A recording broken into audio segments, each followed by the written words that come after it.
Good day. I'm Andrea Mitchell in Washington. As Iraq continues to unravel, President Obama will be making a statement shortly after meeting with his national security advisors. Secretary of State John Kerry defended the administration's handling of events in an exclusive interview on Today with NBC's Savannah Guthrie. Did you act too slowly? I mean, Maliki was asking for help with airstrikes in the last few weeks as this was coming. Why didn't we act then? For a lot of different reasons, not the least of which is we didn't have operational theater capacity at that point in time, partly because Prime Minister Maliki denied the kind of permissions necessary. That raises the question, why come to Maliki's rescue now? I mean, isn't he a big part of the problem? And Savannah joins us now from New York. Back in New York, Savannah, great interview. First of all, he said all options are on the table. Bloomberg News has now posted that the White House is likely to announce sending 100 special forces units into Iraq. This is in addition to the 275 personnel already sent under the War Powers Act that he said he was sending to secure the embassy. So what do you think this means, that he is thinking about sending in forces in order to potentially gather intelligence for airstrikes down the road? That's the sense I get, and you've been hearing the same things I'm hearing, that the notion of these large-scale airstrikes are problematic because they don't have the intelligence on the ground right now to get good targeting information. So it sounds, and I guess we're going to hear from the president during your show today, but it sounds like what they want to do is send some folks in who can help with intelligence to try to get that better targeting information. To do, if you're not going to do large-scale airstrikes, maybe drone strikes to try to get a better fix. But one thing the administration makes really clear is this isn't a situation where you have an organized military necessarily in convoys where there's some low-hanging fruit for them to get to. This is now a terrorist group that's embedded in communities with civilian populations, and that's the fear and the concern. And one of the other things that came through loud and clear in your interview with John Kerry is the frustration with the Maliki government, but I'm not sure they know what to do about this. The president apparently and his advisors saying that they can't take certain military steps with Maliki still there, but how do you replace him? Yeah, and we went round and round about this in the interview because I thought maybe he would go a little further in saying that, it would be better if Maliki weren't the leader of Iraq. He wouldn't quite go there, but it's palpable, the frustration they have with Maliki. I don't think there's any doubt that Maliki is a key factor in the dynamic that led to this group, ISIS, being able to come into northern Iraq and find a friendly audience in some Sunnis there. And it speaks to how bad things got under Maliki's rule for Sunnis, that they would rather cast their lot with this vicious terrorist organization than fight for the central Iraqi government. But so there's frustration, and I think they're kind of done with Maliki, but they're not going to come right out and say it. And NBC News, by the way, has just confirmed the reports that among the options are sending in 100 advisors, special forces, and clear what their mission would be, as we just discussed. One of the fascinating exchanges you had with John Kerry was about Iran, in the category of the friend of my friend, or the friend, the enemy of my enemy is my friend. You know what we're talking about here. And this is what you were talking to him. Let's just play a little bit of your exchange with Kerry on Iran. You've mentioned that the U.S. is open, at least, to possibly working with Iran as you deal with this situation with ISIS in northern Iraq. First of all, I don't know where this comes from that we've suggested working with Iran in that regard. We have heard. I thought you said it in an interview the other day. What I said is we are interested in communicating with Iran to make clear that the Iranians know what we're thinking and we know what they're thinking, and that there's a sharing of information so people aren't making mistakes. I do love that, Savannah. I don't know who said that. Well, you said it, sir. But the fact is, we don't know how we are working with Iran. There was apparently only one brief meeting that took place in Vienna, supposedly between Bill Burns and Zarif, the foreign minister.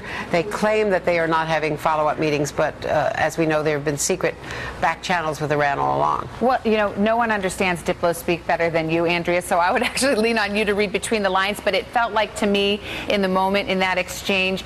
They were very much walking, the Secretary was walking back and dialing down on this notion that there's going to be this hand-holding with Iran vis-a-vis Iraq. He made it sound like maybe we should talk. What's your perspective on it? Here's our perspective on it, so that there's an open line of communication. But when I asked him, so are you saying you're not looking at having the U.S. work hand in hand with Iraq? He said, no, that is not on the table, and certainly no military cooperation under any circumstances.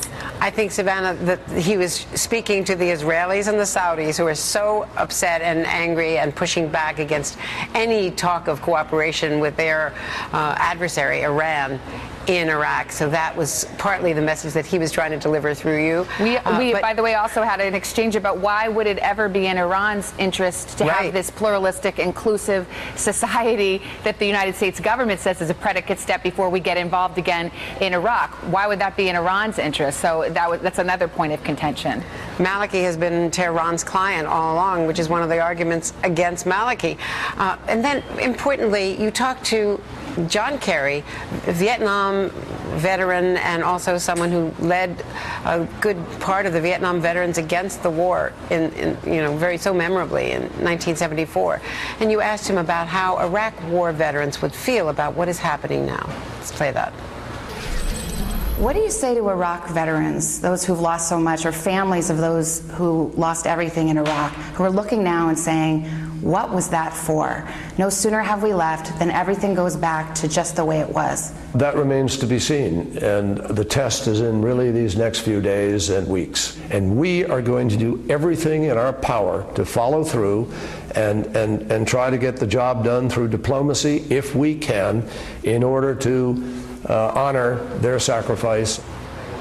He was very passionate about that, Andrea, and saying, the verdict is out and this is unfinished business, and really sent that message to veterans to say what you did and your sacrifice does have meaning and it was not a waste.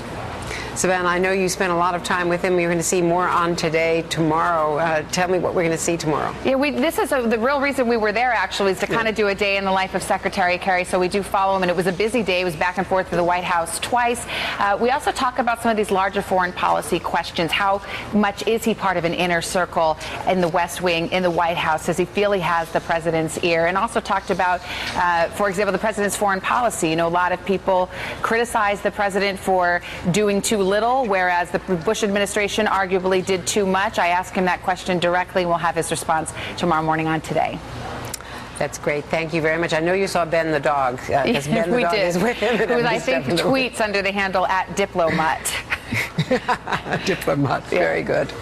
Thank you so much, Savannah. Thanks for taking the time. Thank you. And now for the very latest developments in Iraq, where there has been a fierce battle for control of the oil refinery at Baiji. I'm joined by NBC Chief Foreign Correspondent Richard Engel in Baghdad. Richard. Well, a lot of people here, I must say, are very curious to see what happens over the next hour or so. Want to hear what President Obama has to say. Iraqis know that this is a difficult situation, that their army is fighting a militant group, that the militant group is not just a bunch of al-Qaeda radicals, that it has some support from Sunni tribal elders, that it has a lot of support from former Ba'ath Party members, supporters of Saddam Hussein, that this country is at risk of collapse. I was just out walking around talking to some people in this area, and they were very hopeful that there is U.S. military intervention. They want to see airstrikes. They don't want to see U.S. troops come back here, but they would like to see targeted strikes with the Iraqi government against militants in Mosul and Tikrit and around Baiji and a half dozen other cities in this country, because they fear if that doesn't happen, this war will develop on its own. Already you see militias on the streets, Shiite militias. They were called out in great numbers by their religious leaders, and they're still on the streets. So if this war continues, and without Western help or outside help, Iraqis fear it will continue, you're going to see a more military mobilization here in Baghdad, a more militant Shiite character taking over, and then this aggressive movement of al-Qaeda style radicals and Ba'ath Party members and tribal elders taking over large parts of the country and crippling it. So a lot of people here are watching very closely what could happen in the next, if we hear anything in the next, was it 30 minutes or so? Indeed, and they're meeting right now. Apparently they are going to discuss and perhaps announce 100 special forces troops going in as, quote, advisors. It's intelligence gathering. It's perhaps preparation for targeting down the road. But what about what I'm being told is that the U.S. has pretty much decided, and the French certainly said that today, and I'm hearing it also from other diplomatic sources, that they don't think that this can be resolved with Maliki.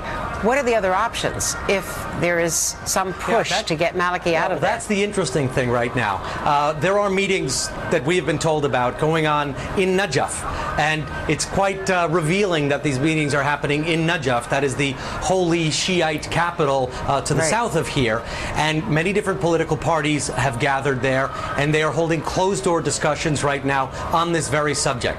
Will they keep Maliki? There are increasing calls in this country to get rid of Maliki, saying that he's become too personally associated with the problem, that he failed, that effectively over the last 8 years he's led this country to the situation where it is right now. When you have an army that refuses to fight for you, many Iraqis think your time in office is over. They also believe, because of leaks, perhaps they've been told, that the U.S. won't do this action, which they want, unless Maliki goes.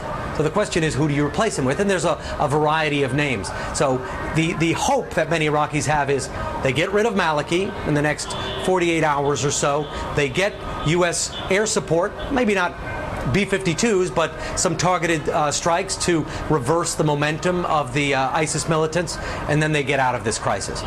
That's what they want. But here's an interesting thing that I've been thinking about as walking around Iraq. The U.S., if it does send these 100 Special Forces advisors to show the Iraqis how to use all the machines that the Americans left behind here, all the tanks and the planes and all of the things that they haven't been using very effectively. So you have one set of hands, the American hands, back on the driver's seat here, but you also have the Iranians who are already here doing the exact same thing in quite large numbers, and much larger than 100. So this country could become a little bit like one of those driver's ed cars with 2 steering wheels, with Iran on one set of controls and the U.S. on the other. We'll see how this plays out. I'd love to imagine Suleiman, the head of the Quds Force, who's been in Baghdad and helping the militias get organized there, Tehran's bad guy from the American and certainly the Israeli perspective and the Saudi perspective, and now you're going to have some American special forces, we believe, the president will be announcing. This is Are they really going to be in the same mess. room? Are they going to, say, just don't do me a favor, don't bomb there because that's us. Right. We're going to be going to the left. You go to the right. The U.S. and Iran right now have a converged interest. The U.S. and Iran both want to get rid of this terrible force, this militant group, ISIS, which in some cases is more extreme than Al Qaeda, if you could believe that. But long term, the U.S. and Iran have very different outcomes they want to see in this country. And I think that's why Iran and Israel and other countries Saudi Arabia and Israel are so concerned. Well, as we know, the U.S. can manage to sort of talk their way around a lot of things.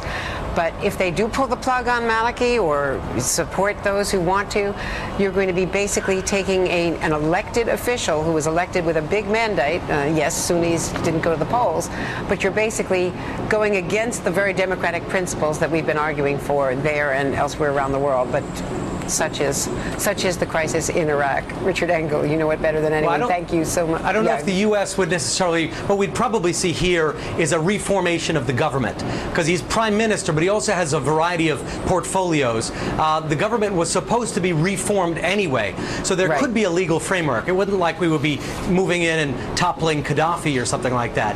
They could be, the government needs to be resorted anyway. So you'd resort the government, remove Maliki, put somebody else from his same coalition in his place. That would probably be the legal justification. Like I said, there are meetings about this very subject happening in this country right now. And it's so timely because they were in the process of creating a government, a process that usually takes forever and a day in Iraq, in the Iraqi electoral context. Thank you, Richard. Thank you so much. I know you're going to be standing by and watching the president as well. And that's the briefing room as reporters, camera crews all get ready. You're looking at the live pictures where President Obama is expected to come out this hour to announce what he has decided or how close he is to decisions after meeting with the national security team today. We will have the latest live, including all of the advisors and the officials right here when the president comes out. Stay with us on MSNBC.